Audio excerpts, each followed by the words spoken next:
Oh, the other thing I was remembering was this is like the third time that I've interviewed you, like on a thing. YouTube. Do you remember we did that? Oh my God. Ages ago. I was at Extra. And I found it. Yes, you did? Mm-hmm. And I was like, that was pretty good. We like, it was good, you know? We're asking questions. We were talking about everything. So it worked out. And then we did it for Gabe's podcast with Intellectual Nonsense. Oh, yeah, I remember Intellectual Nonsense. Yeah. Well, then the initial interview. Well, of course. Yeah. Of course. Okay, so this is 4. Okay, 4. Mm-hmm. Wow. Mm-hmm. I think I know you well enough. I think you do. I think you got it. All right. I'm not going to tell you how old I am, though. It's going to be funny. What? I was wondering about that this morning, too. All right, here we go. Let's get into it. I'm Kiki, and I'm a storyteller. Everyone has a story, and I'm here to listen. This is What It's Like to Be Here.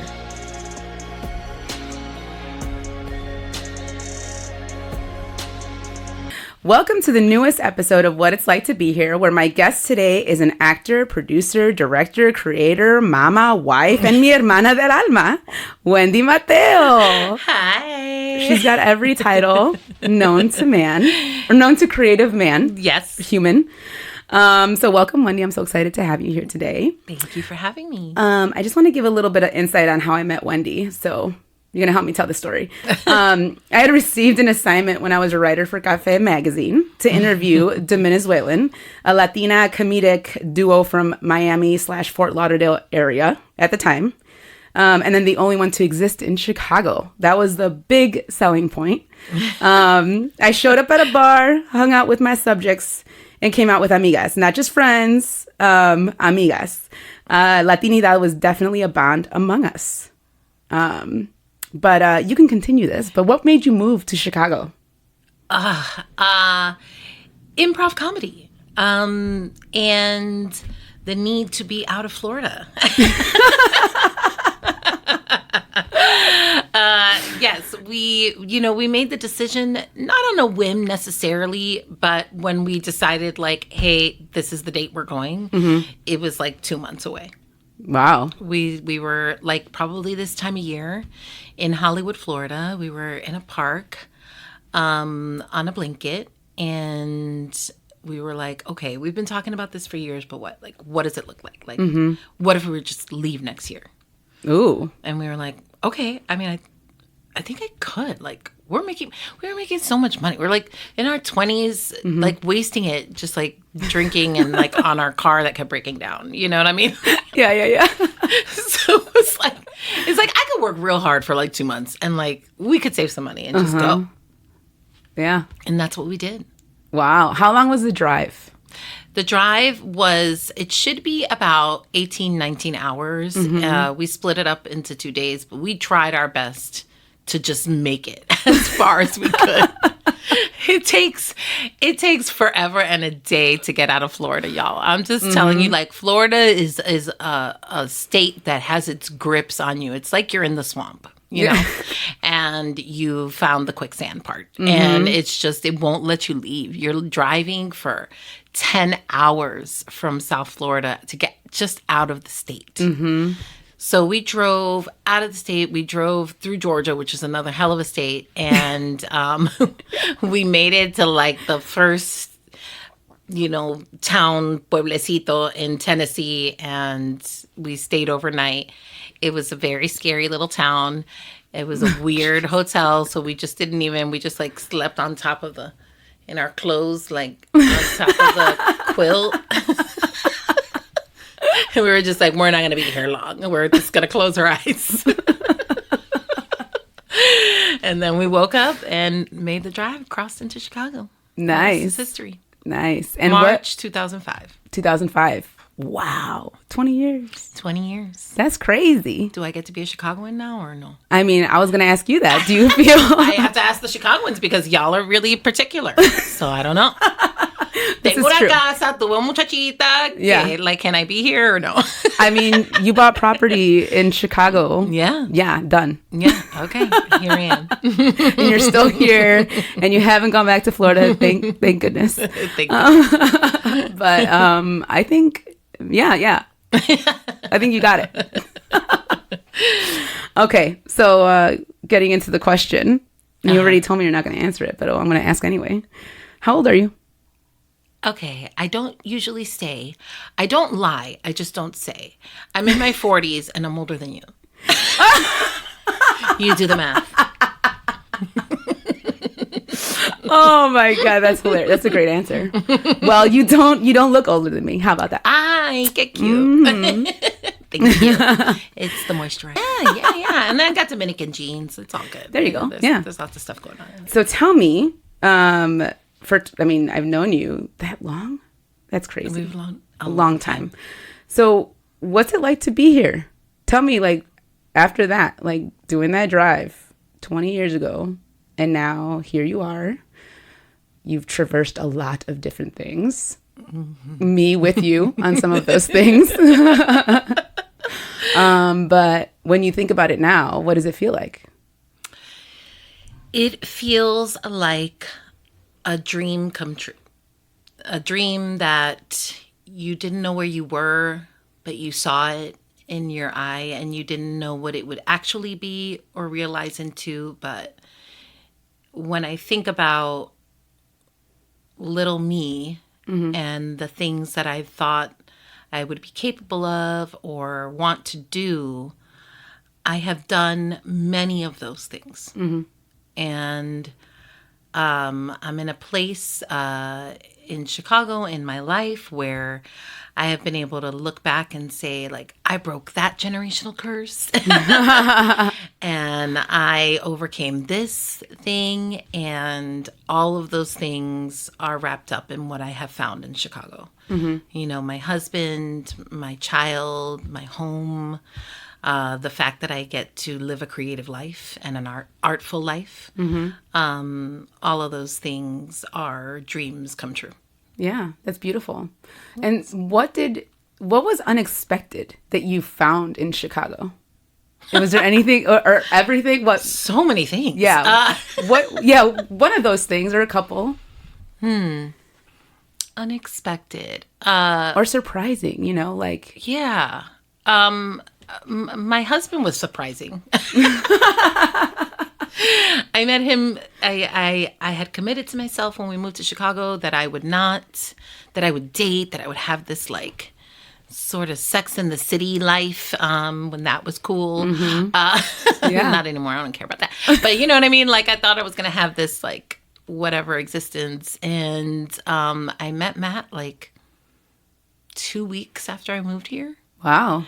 And we started dating pretty shortly after that. Mm-hmm. And so he became my husband in 2009. Nice. So I really kind of saw myself as this, I literally thought I was going to be like that Tia. You know, I was going to be cool Tia. I was going to be traveling with them kids. You know, I was going to be that one, take up to the clubs. And I found a home in him, and he believed in me in a way that not everybody in my life believed. You know what I mean? Like he believed in me in a different way, and in a way that was really, really supportive, and something that I didn't know that I really needed at the time. Mm-hmm. And he continues to do it. Mm-hmm. Nice. And he's a Chicagoan. Oh no, he is a Chicagoan. Okay, he was born. I was like, wait a second. My daughter tried to shame him, and she told him he wasn't a Chicagoan. He was born in a Chicago hospital, but then they moved to the suburbs. Oh. So she tells him he's not a real Chicagoan. She's an Aries, as you know. I mean, we're right. All the time, even if you don't think so. Oh my God. But I mean, let's be clear. Your daughter was born in a Chicago hospital and is being raised in... She is here. In a 606. In Chicago public schools, honey. So, right? She's being raised in a 606 zip code. That's right. That's all that matters. So were you always working to get something done? Like, even when you're talking about being in Florida, and having this, desire to come to Chicago, what were you working towards? Oh, fame and fortune. Yeah, for sure. Yeah. Lolo, my creative partner and best friend and comadre, she laughs at me because she knows that I have had my Oscar speech pretty much. I mean, it's ready to go. It's, some different names have had to change, but it's been written for a long time. So,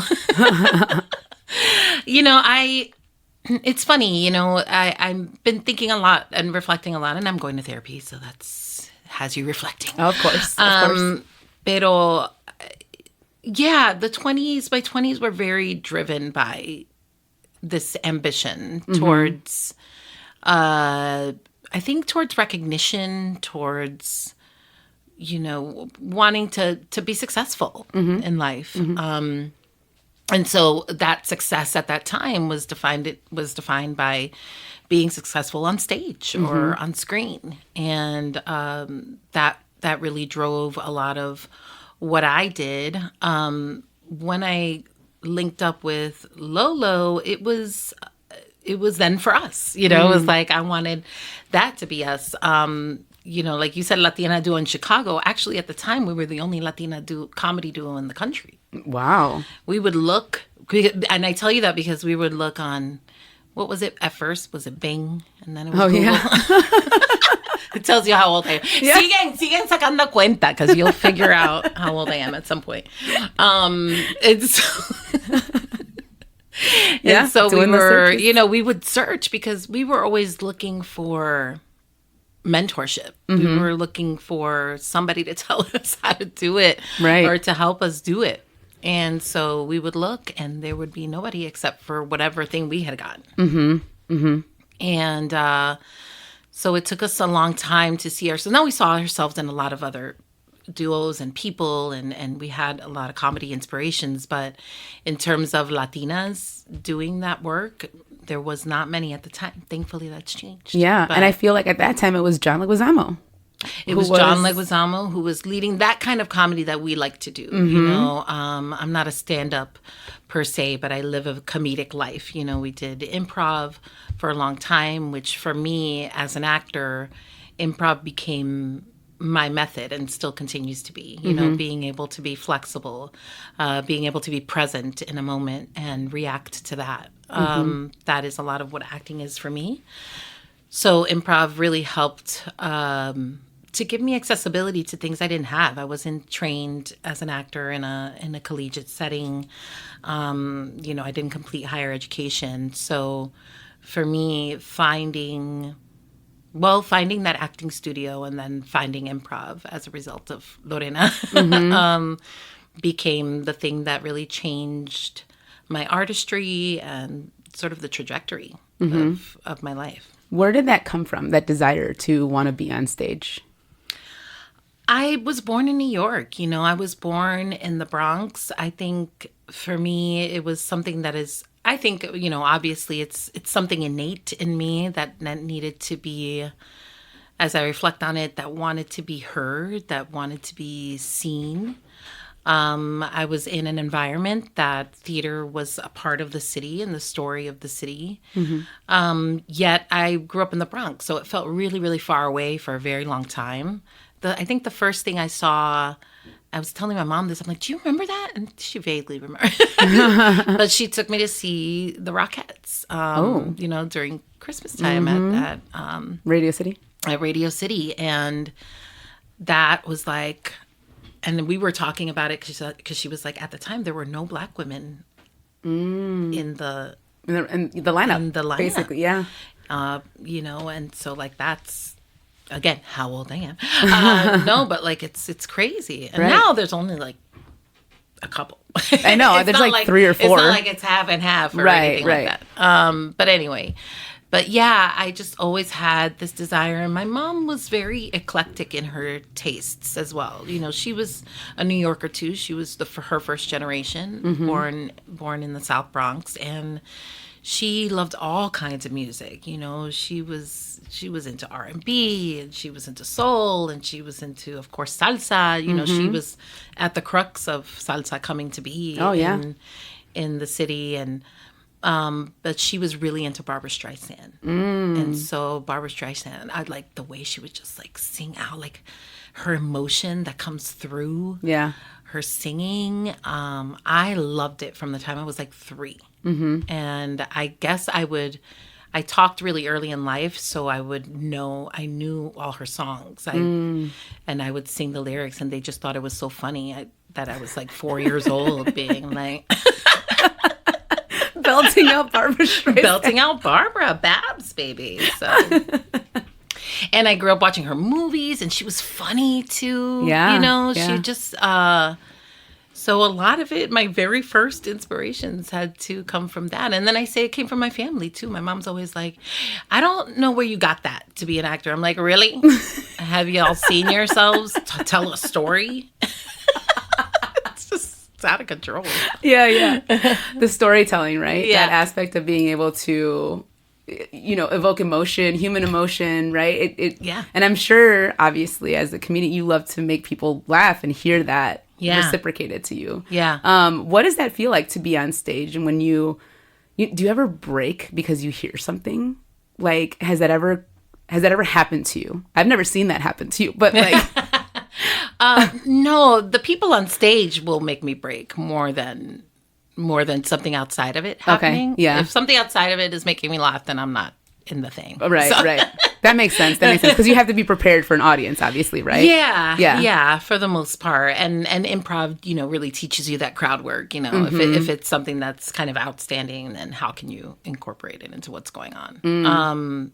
But I love the stage. You know, my career has moved differently in the past few years, and I'm more of a director and behind the scenes, but there truly is nothing like the immediate dopamine rush of being on stage. You know, you get to hear that reaction right away. You get to know if you're on the right track, if you get a satisfaction from knowing that you've got the audience in your palm for a minute, that you're ahead of them, that they don't know what's going to come. Ooh. And to hear them then like just have that positive reaction right after you take them over that line. There's nothing like it. Yeah. So now as a behind the scenes person, as a director, I'm assuming you sit in the audience, but now how does that feel? Like, is it similar or no? It is. It's a dopamine rush in a different way. Yeah, in a different way. It's not so immediate.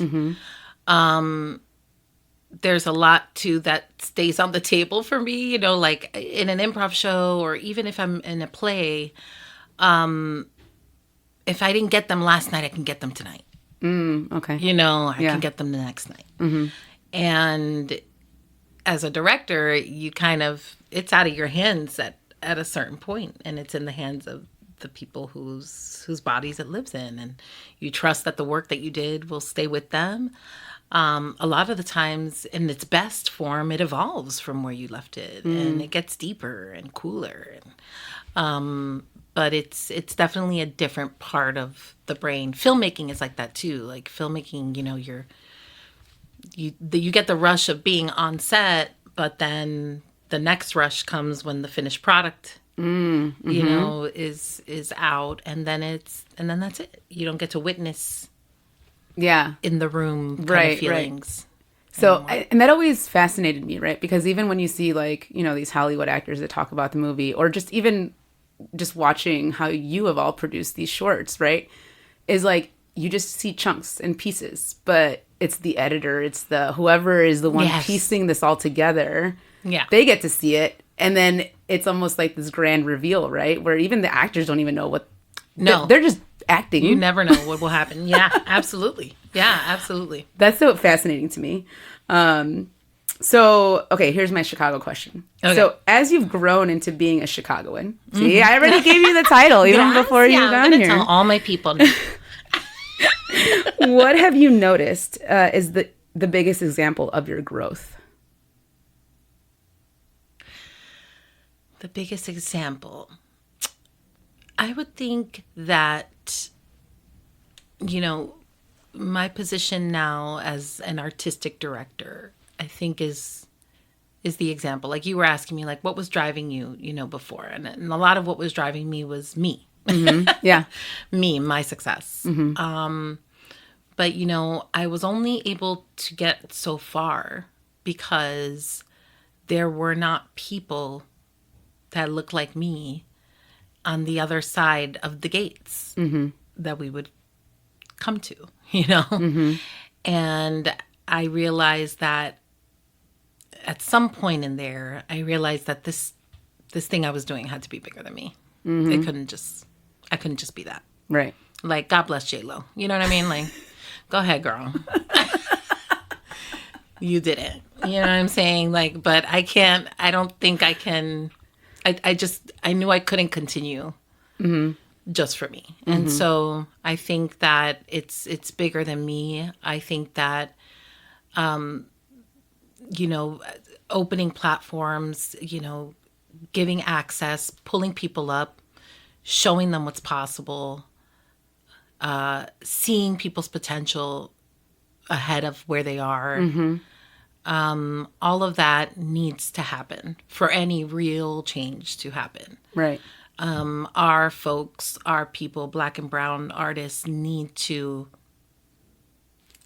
get to those decision-making roles. They need to get to those gatekeeping roles. They need to be the executive producers, and they need to be the directors, and they need to be the writers. And that's the only way that the perception will change. And media is one of our biggest influencers in our growth, in our life. I was just reading today, Will Wheaton was talking about how he used to love watching Eddie Murphy's Delirious, and he talked about how much that shaped actually his view on the LGBTQ community. Oh, wow. Because it was the early 80s and it was F this and F that, and it was very homophobic. And he didn't realize that he had sort of internalized this thing through unconscious bias. But media is the biggest shaper of that. And so that's all to say that, we won't get to tell our own stories authentically until we have the power to shape media. And that is where my purpose lies. In how can it be, the study just came out recently, the UCLA study that they do every year or every couple of years. And Latinos hold 3% of That's it? creation of shows. Yeah. Wow. Something like 88% is white-led content. Wow. And that can't be. Right. And it's actually regressive of where we were 10 years ago. Yeah. And especially when you think it doesn't, like the ratio, like the proportion is off, right? The proportion. Who's living here? We're like 30% of the population almost. It's like, what? Like it can't be. Right. And I just can't, I won't be able to do this life just for myself, knowing that is the fact. Right, right. Yeah. And I feel like, so when you were asking, like, am I Chicagoan now? And I think when you and Lori started kind of building up the community here, I was like, now you're Chicagoan. Right. Right. Because you're investing now in Yes. the city, in the communities, Yes. looking at the people who are here, who are extremely talented and have a lot to offer, right? But because you don't know the right people or because you're not in the right spaces, you won't have those opportunities. That's right. And so seeing you all open up those opportunities for folks who have been creating and doing stuff on their own for so long, I mean, that to me was when, I was like, okay, they're Chicagoans. They're not going anywhere. I'm like, you talk about leaving. You are absolutely correct. You are absolutely correct. I mean, and I always understood that. And to be a part of a community, you have to be part of a community. Yeah. Or else you're not going to reap no benefits from this community unless you're putting in, Right. unless you're throwing the seeds down. And I absolutely realized that it was a learning curve, learning about the city, its differences in comparison to New York and Miami, and sort of getting in the nuance of it and getting into the weeds of it a little bit. But I've enjoyed learning about Chicago in that way, and I want to give back to this community that has given me so much. Yeah, that's great. And so with that, like, what are some of the challenges you faced getting to this point that you've learned the most from? I think a lot of the challenges have been in, knowing that I didn't have access to certain knowledge, like that I didn't know, and people were gatekeeping that knowledge from you, so a lot of what I do now is being very transparent about what the road looks like. And what it might take to get there if you do it like me, or that. I think a lot of the challenges have been folks not seeing that potential or thinking that I could be part of a space, But some of the blessings from that have been the people who have been like, "Oh, you belong here. Right. Get in here. Let me teach you something." Those people that pulled the curtain back, that showed me what it is, and what it really takes. Michael Kendo is one of those people that was really like, "Oh, no, you could do this. Look, you do this, like street math, you know what I mean?" And I was like, "Okay, cool, I get that because that's accessible." Oh, I hit the printer. Cuidado, cut that out. Me dio calor. Yeah, I know. It gets warm in here, I told you.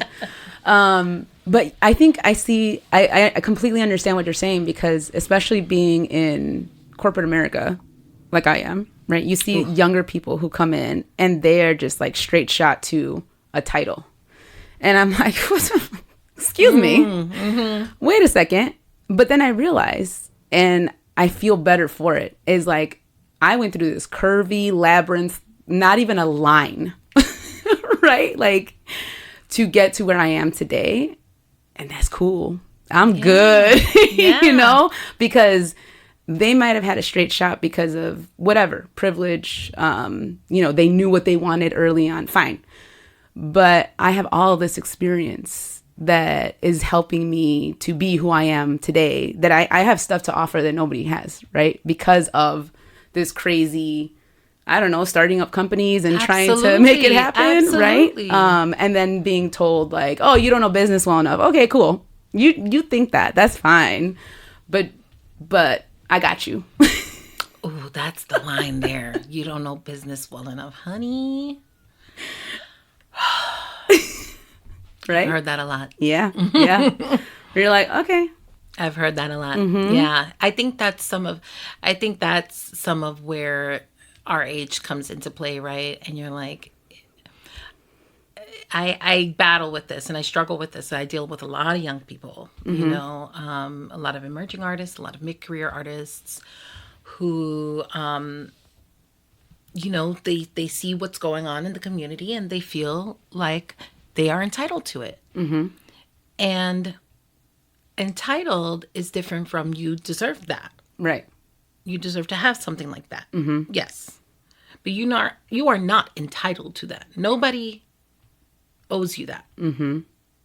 Nobody. You have to, if that is the meta, if that's the goal you're trying to reach, then you need to get the experience in whatever way you can to get there. But no one owes you anything. Yeah, that's truly. Truth. And especially the way you're seeing it now. And so what they forget about sometimes is the road of experience and how that will, shape who you are. That's how people get to know you, how you move, your credibility, all those things. You know, I don't have a degree, but what I have is my name and my word. Right. And you have to prove that you're going to be your word time and time and time again. That's the business of it. Yeah. The consistency. Right? Showing up. That's right. Even if you don't want to, even if you don't think you belong there, you show up. Yeah. And then just to go down our little path, but like, I feel like experiences that we've had in business and seeing the people who we thought were going to teach us the business didn't even know the business. So I'm like, what are you talking about? I know more for real because of the failures of other people than by learning through an example, because they couldn't even teach me. We knew so much. So much. We knew so much. And not just about our culture and our value. And we knew so much about content creation and media. And what we didn't have was the access to the resources that we needed to make it happen, to execute. That's it. Yep. And I think we waited, you know, we hoped that this was the door that would open up to the closet of resources. But it, you know, obviously people are who they are and things happen. But I think when I think about fundamentally what we were trying to achieve, we were ahead of the game. We were so ahead of it. Yep. I mean, it was after that the Pero Likes came up and y todo esa Me Too cosa, and yeah. Me Too, all that stuff came after us. Yeah. And I felt like it was a maze. Like it was like you're being taken through. You're like, oh, okay, I found an entry point. And you're going, and things are sounding okay. And then all of a sudden you hit a wall. And you're like, okay, well, pues, ¿qué pasó? Yeah. And where do we go from here? Yeah. And there was nobody to guide us in that direction. Like we were willing to put in the work and do the work and, you know, try and come up with ideas. We had ideas galore of like how to do this. But it was like, I don't know. I just remember hearing, you're not excited enough. And I was like, but what am I getting excited about? You literally just blowing smoke. And Right. And I have nothing to be excited over until I actually see it. And that doesn't take a business mindset to know. You need to see something, right? A roadmap, a proof, you know, something. But we didn't even get that. And so I felt like it wasn't wasted because I felt like there was a lot learned about what not to do moving forward. But it's things like that I never talk about that at work. Oh, what's one piece of advice that you've received that you come back to? If you have one or a couple, I don't know. Received. No one helps me. I help myself. No. I believe that. You're like my own advice. I quote myself. Or maybe even a lesson. Yeah. The lessons are coming to me a little bit clearer. I think the lessons that I've received, and there has been advice, but I think it forms itself into lessons for me. And I think even a lesson for my own life that comes from the creativity is to be specific. You know, that's a great one. That's great. Yeah, really work for yourself to be specific. I want this. Why do I want this? What is it at the heart of that I want? Oh, I wanted to be on stage, but what did I want? I actually wanted to see myself reflected in the things I was consuming. That's why I wanted to be on stage. So that's how I kind of came to my, this new phase in my life, right? Yeah. So it's like, and in directing, you have to be specific as possible in order to communicate your vision to the multiple people at the table, collaborating to supposedly shape your vision and bring your vision to life. So if I'm not as specific as possible and find all the ways to describe that one thing, we won't all get there. And that has been a lesson in my life in terms of manifestation. And I think maybe that came from my mom. My mom was one of the first people to be like, just write it down, write it a million ways, say it differently.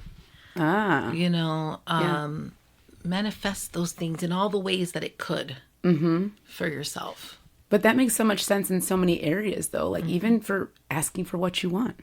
That's right. Be specific, you know, or what you need. What you need, yeah. I mean, there's so many, different areas where that fits. And I feel like another little path thing of like writing down what you want, your manifestations. Yeah. But they always tell you when you write it down, be as specific as you possibly can. Yeah. So that you know when you get it, that's what you wanted, right? Yeah, right. So I love that. No, that's great. And how do you know right now that you're on the right path? What tells you that you're going forward in the way that you should be going forward? My nervous system tells me. It's a good one. Yep. Yeah, it's been, I definitely feel in this moment in time that I'm in the right place in the right time to manifest the things that I want to see. Do I have all the money in the world? No, but it's not really about that. You know, I'm in a moment where I'm like, and my nervous system feels it. You know, in my 20s, I was, you know, extreme. You know, I was get mad, and then I'd get super happy, and then I'd go get drunk, and then you know, like all these extremes of thing because I was restless. You know, and now I find a calm. I tell myself, you've come to the end of this thinking road. Put it down for the night. You're all right. You know, turning off the brain, man. This person is triggering me. I'm gonna take myself out. Yeah. I'm gonna leave this party. Your peace. You found your peace. You know what your peace is. Yeah, and you know who brings peace to your world. I saw something. You know what? I hate social media, but I also love it. Like for these little mantras and memes and things. But it was like something about knowing who brings you peace. Being an extrovert. And it was something about, I thought I was an introvert, but I'm actually an extrovert, but only with the people who bring me peace. And I'm like, that's so true. Because so true. You can be authentic. When you're an extrovert, you're just like loca, you know, you could be who you are. You could be authentic. You can be loud. You can laugh loud, and nobody's going to tell you you're too loud. Yeah.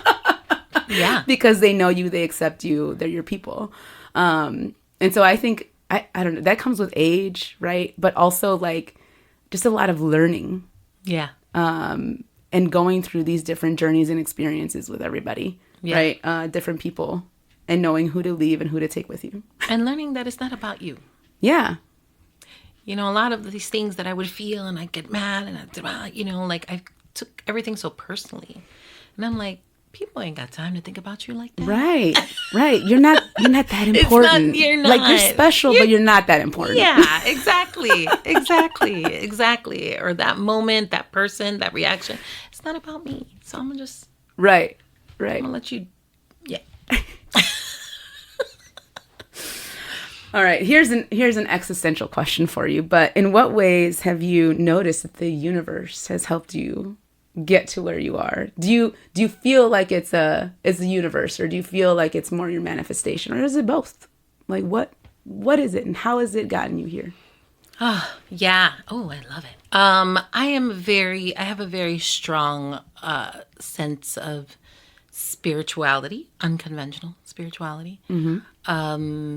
And I grew up on the ideology of ancestors, and I firmly believe in ancestry and the power of harnessing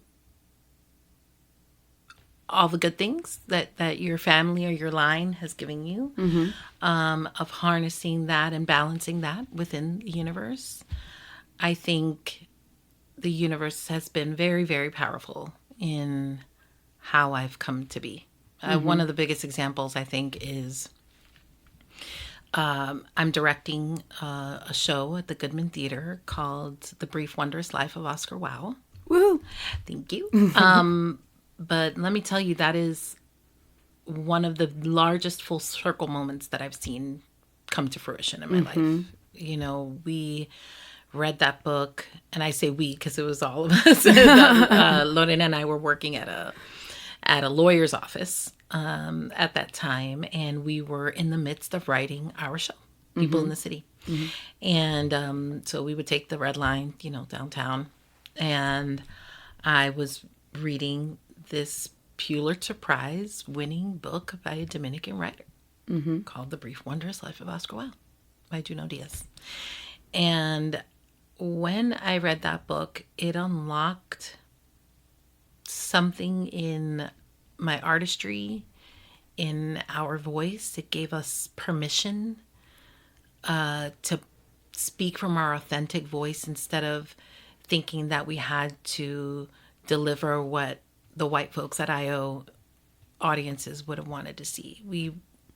We took that moment to be like, oh no, this shit could be real. It could be from our actual lives. And we don't have to wash it down for anybody. And we got real like into Juno, and we would follow him around and like you know, he would have a speaking event. We drove all the way down to University of Illinois. I remember that. You remember that? Yeah. And so we did all of those things, and you know, I would ask him. I'd be like, were you scared of writing like our whole story? And he was like, no. He's like, you just have to, you can't think about what's on the other end. That's a piece of advice. Yeah. You know, you can't think of what's on the other end of it. You just have to create. And we did. And that show put us on the map. So, you know, years later, you go through all these years. I always had seen that book. I was like, this book is a show. It's a movie. It's so many things, you know.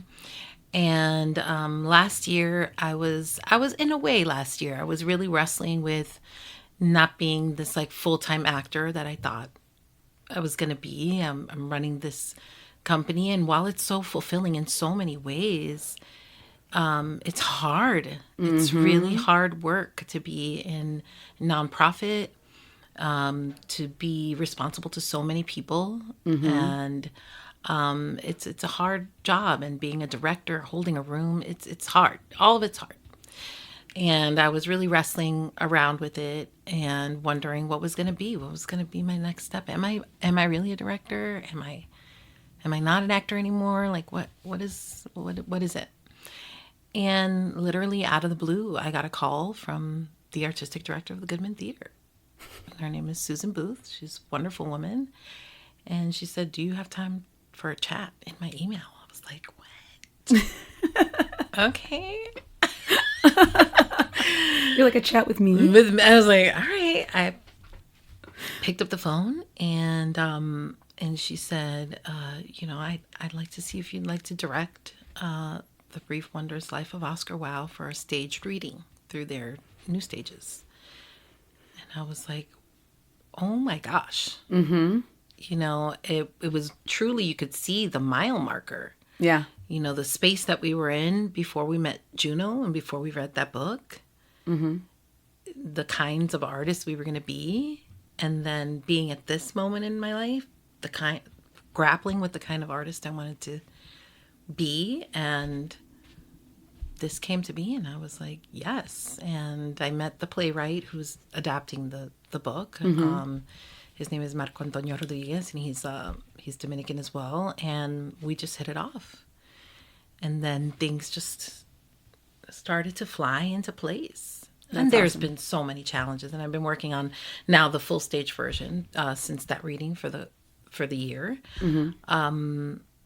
But to have people that I looked up to be in the play, you know, I have Julissa Calderon, who was somebody that I would laugh at her Pero Like videos every, 10 years ago, is playing Lola, and the Lenin Izquierdo, who's playing Oscar, is like flew in on angel wings as Oscar. You know, it was like, what is going on?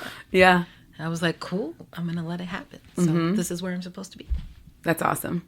That's amazing. That's a really great example of that, like you said, that full circle moment. And I still think, I'm like, maybe it's a half circle, There's still places to go. Yeah, for sure. Oh, but that book. So how many times have you read it? Ooh, I've read the book. I read the book twice back in the day. And then I have read it again, and now I'm taking it in over audiobook.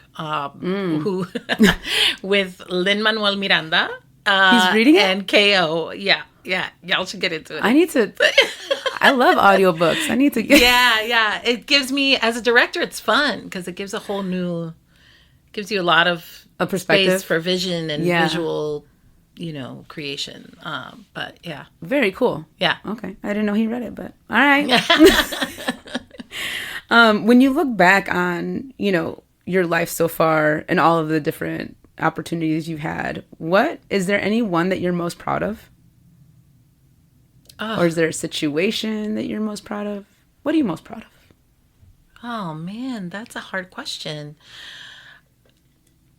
I truly, it's not even one body of work. I think I am most proud of me and Lorena's journey.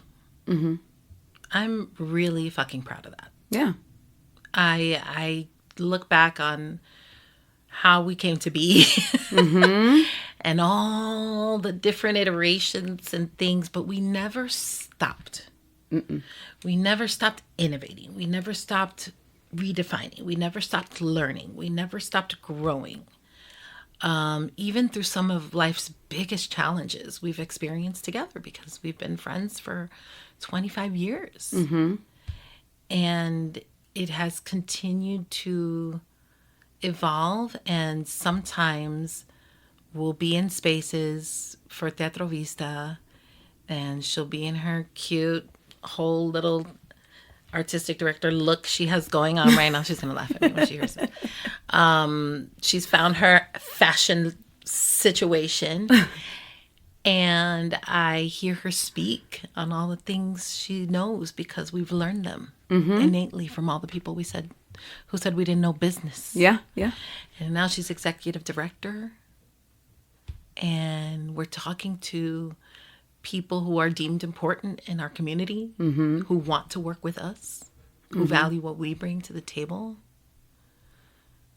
The productions that we've done under Teatro Vista, worth hundreds of thousands of dollars, millions of dollars at this point, because we've been in the role for 4 years. Oh, wow, 4 years.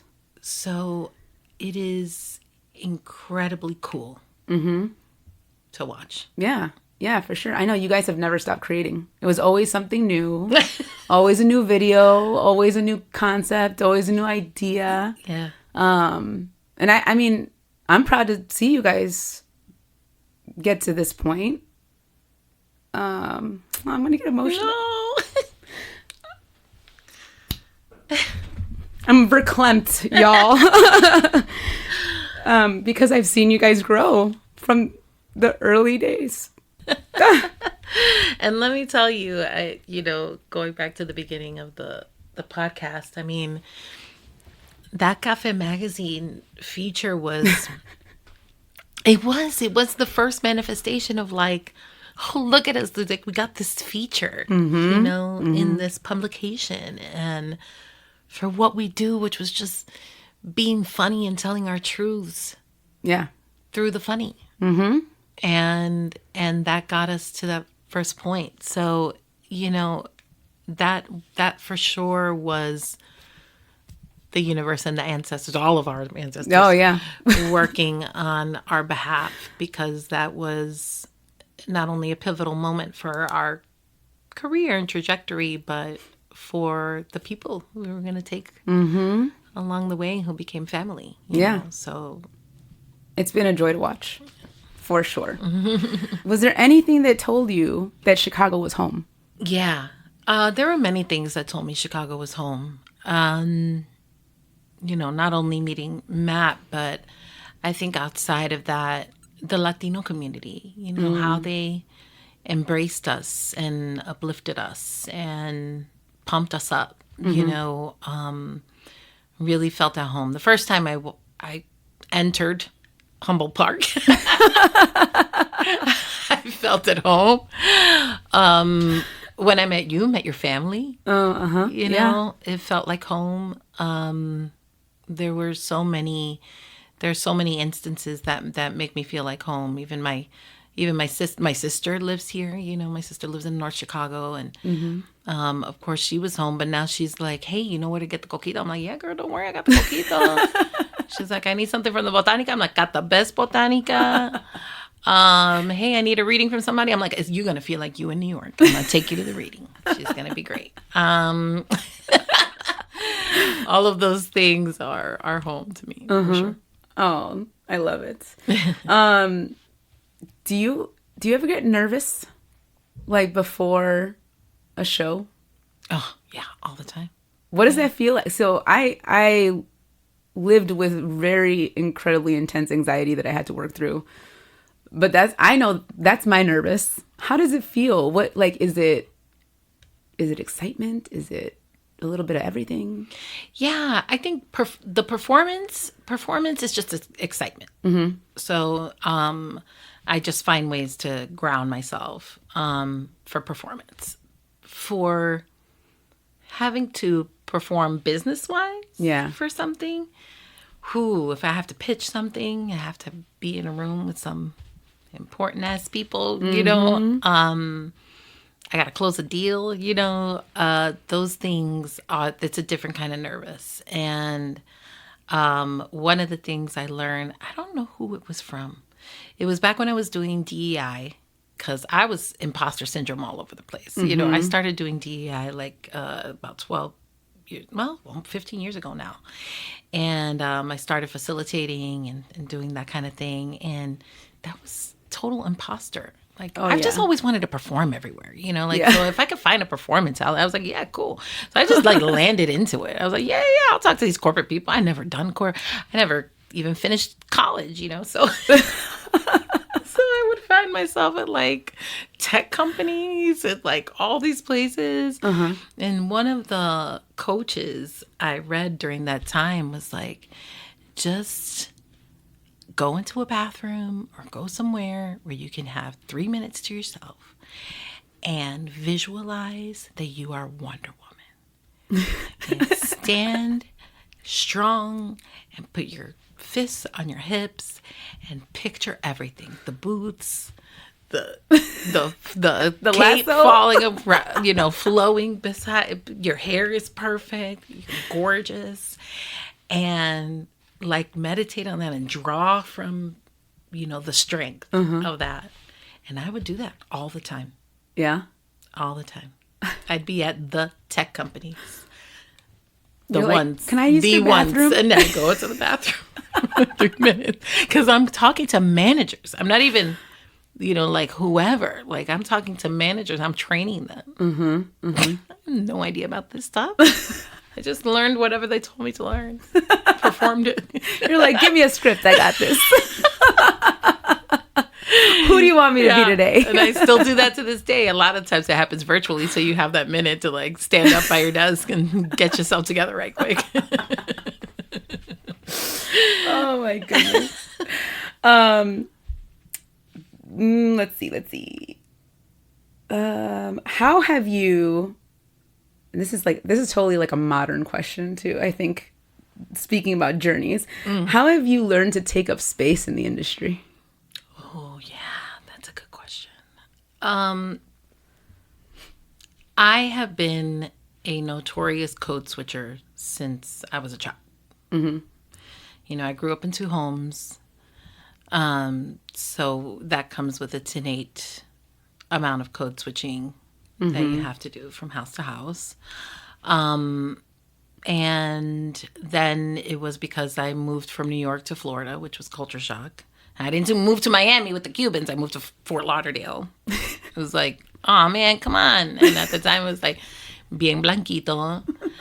And so the difference is vast, y'all. You don't know. Yeah, you've been there. You went there. I've been there many a times. It's crazy. Miami and Fort Lauderdale, so. It's crazy. And so it always had me, and I'm a chameleon in a lot of ways. You know, I assimilate very well. I adapt very well into whatever situation I'm with. It's just me as a Pisces, you know. But I think while those are good things, they just taught me a lot, you know, about who I was. And lately, you know, as I've gotten to this part of my life, the way I own space is just by just being myself. Yeah. I don't care how loud I laugh. I don't care how loud I talk, as long as I'm not talking about anybody in particular. And I let myself just be me. And I mean, even my Apple Watch is like, you're in a loud environment. I'm like, shut up. Shut up, Apple Watch. Is it I'm like with my friends? the loud environment is you? It's me. It's me. The loud environment is me. You're like, stop trying to oppress me, watch. Exactly. I know who made you. Exactly. But I take up space. I dress how I want. I dress with my loud colors, and I don't care. Yeah. I don't care. I love it. I feel like what I've learned on this podcast is we all think about our ancestors, number one. Number two, color. Color is just so important to us that, like, I don't know. Look at my house, right? Like, I have color everywhere. And we're sitting in a red room. I have a purple living room, you know, green bathrooms. But there's just something about that life. Like, we need to express it and wear it. And, you know, I love wearing hot pinks and magentas. And, I mean, it is who my spirit is. And I just find that so unique. It's so interesting because everybody that sat in that chair, it's like there's a form of expression and it comes out with your clothing and your color and the colors that you choose to wear. It's very cool. Yeah. I love it. Yeah. Do you find that you have been, or actually no, because I feel like you have been pushing the envelope with the work that you've been doing. Can you give examples of that, and how far do you want to push? What is that vision that you have for the work that you're doing now? Yeah, I want to push farther. I think one of the things I was just saying is that I'm always in this like duality. You know, I think duality is a big part of who I am as a person. So that's why I was a comedian, but in the theater. I was, you know, into music, but doing this. Like, I just love mixing media and mixing forms of expression. And I push that with Oscar Wow. We're doing a lot of projection design along with movement as well in the bodies. And I always just want to see that more and more and more. So how do I bring those cameras into the theater and the theater out of the theater? And how can we keep seeing things differently?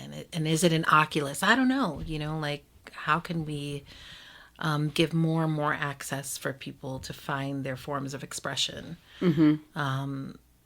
I see into the future. I don't know. Like, my visions are wild when it comes to what art can be and how it can manifest, and visual art, and how do we use that more in theater, and you know, all of these things that I've been playing with. And I feel like both you and Lori, as your productions have progressed, even from the beginning, there's things that you were doing that other people weren't. Like, I remember reading, I don't know if it was a review, I read it somewhere, but it was like people were fascinated that you brought in music to people in the city. You know, your transitions of your scenes were done and used with music and all this sound. And I was like, why is that weird? Yeah. Right. Yeah, because we actually brought production to sketch, you know, and people were like, lights up, lights down. Second City would do some fun like transitions or whatever. But yeah, the folks at the time, it was just like hard and fast comedy, you know, and we always had an artistry about us, you know, that we wanted to explore. Yeah, we choreographed those. We worked with a dancer. Yeah. We choreographed the transitions. And so then that compared to and I'm going to forget this last thing that we saw. Oh, God Complex. God Complex. And seeing all the art forms there. That was amazing. Yeah. It was just, I just saw, and it was funny because I saw people in the city. And then like it flashed in my head. And then all of a sudden I see this and I'm like, I get it. Does anybody else get it? Yeah. Does anybody else see this? That's awesome. That's awesome. But it was just so awesome to have the music, the different, different scenes, the poetry, the music. Again, man, she was amazing. Oh, yeah. Satya Chavez. We'll say their name every time. Yes, say her name because it was beautiful. And I know that you guys have to change it because of copyright. But God, like to sit there and to feel the journey in, what was it, like an hour? It wasn't even that long. Mm-hmm. But you just got so much out of it, sitting there. So I commend y'all for that because that was awesome. And I can't wait to see Oscar Wilde, because that's going to be awesome too. So what keeps you going? Where do you find where's your motivation coming from? Your inspiration, whatever it is, but how do you keep on keeping on? I'm always a pretty hopeful person, Mm-hmm. I think hope keeps me going. My daughter keeps me going. Watching her discover her artistry has been really cool to watch. Mm-hmm. Hers will be different from mine, and it should be. And it keeps me wanting to create a world that she can thrive in. Mm-hmm. And all of our kids can, and their kids. Mm-hmm.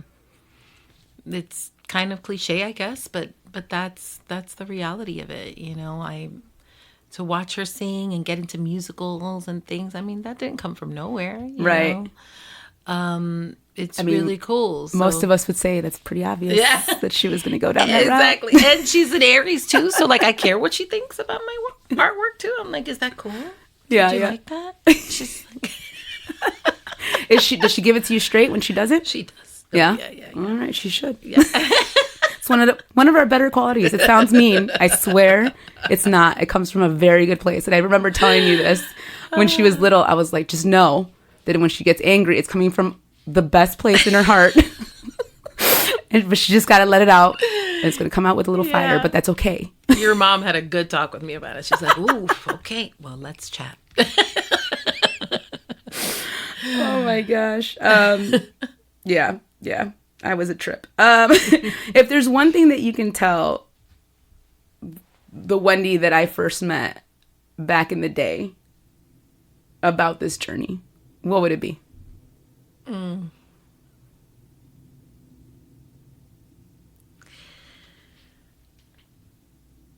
I think I would say trust your gut. Trust yourself. Mm-hmm. And trust that if you are standing in a room, in a space, in an industry, that you belong there, and stop second guessing. Mm-hmm. Yeah. There was just a lot of insecurity. There was a lot of second guessing. My own self, my own instincts, all the things that the ancestors were trying to tell me in a moment. And so I would say trust that. And I would say, Lorena and I said we've mentioned a couple of no's out loud to people and to spaces that were important, quote unquote. Mm-hmm. And those were hard decisions, but I didn't look back because those were tiny moments in which we trusted that was the right decision for us. Mm-hmm. And if I could tell that Wendy, I would say, do that more. Mm-hmm. Mm-hmm. Do that more. Oh, yes. I feel like I wish a lot of us would have heard that early on because it's definitely helpful. And I hope that whoever listens to this, trust yourself. And train it. You have to train it, right? Mm-hmm. It's not, because you can get lost. Like, is this insecurity talking? Is this what is it? So you have to sit with yourself every once in a while. You have to stop the noise and just sit and learn yourself. Learn how your gut talks to you in order to be able to know when it's happening.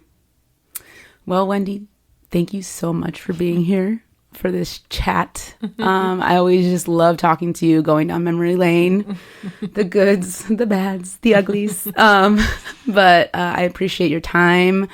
I appreciate your willingness to be on the podcast. And yeah, thank you so much. Thank you so much for having me. I'm honored. Oh, I love you. I love you. Bye, everybody.